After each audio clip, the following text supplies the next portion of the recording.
What is up, everybody? Welcome back to the Eclectic Beard. This go around, we've got Al Murray, the human brain naturally thinks in English. Now, it's been a minute since we looked at Al Murray on this channel. This dude is just absolutely hysterically funny, and I've yet to be disappointed with anything that I've watched from him. So, yeah, we're going ahead and dig into this. Let's get into it. British thinking keeps us permanently one step ahead of the world because we have a natural advantage that keeps us one step ahead of the rest of the world. And that is because we, the British, the reason we have British thinking is because we, the British, think in English. That's right. And English is the easiest, most straightforward language to think in, ladies and gentlemen, because English is natural, isn't it? English is a natural language that forms naturally in the human brain. Deep down in the grey matter, grey is an English word, there's a clue for you. Spelled with an E, Neil. Still, if you can't spell the word colour right, you're not going to get the individuals on the money, are you?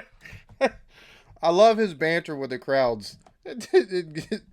So there must be an American in the crowd. Deep down in the grey matter of the human brain, the nerve synapses knit together to form the English alphabet. Yeah? And that's why all the other languages in the world use our alphabet, because there's English in there somewhere struggling to escape.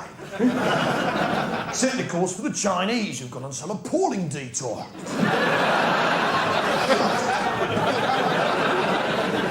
Jesus, what is it, eh? There's pictures of things that are pictures of things they're no longer pictures of. It's insane. No wonder they're angry and confused. I mean, with an alphabet like that, you would none be a food, wouldn't you?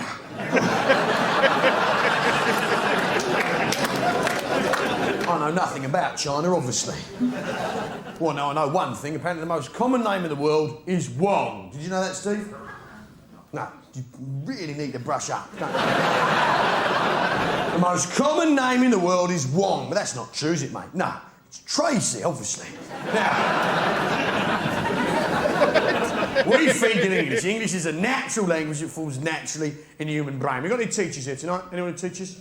Yeah, hi. Where are you? What's your name, pal? Carl. Carl, beautiful British name. Now, what do you teach, Carl? English. English, good boy.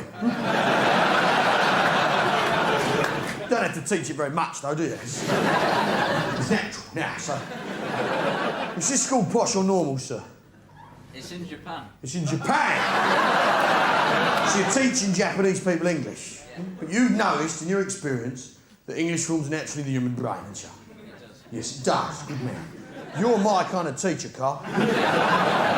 The teaching profession's in all sorts of shit in it, ladies and gentlemen. Ever since they got rid of the cane, they haven't really been able to attract the right sort of people.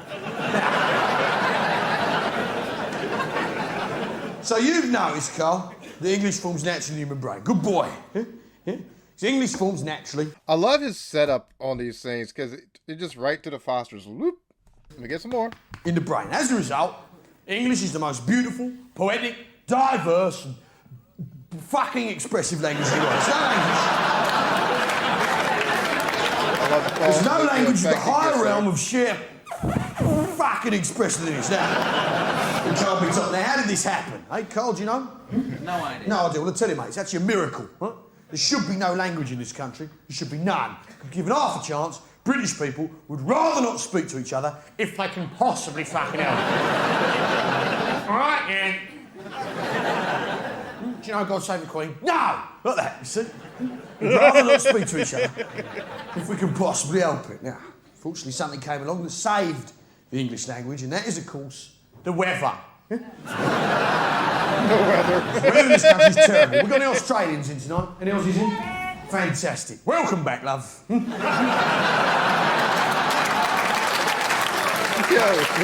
done your time, you've paid your debt. Now... Bro, just his riffing and then the way he brings historical stuff into the riffing on the crowd. Like, it's just, he's brilliant with his comedy, man. Australians are genetically engineered for bar work. Now, tell me. What's your name, sweetheart?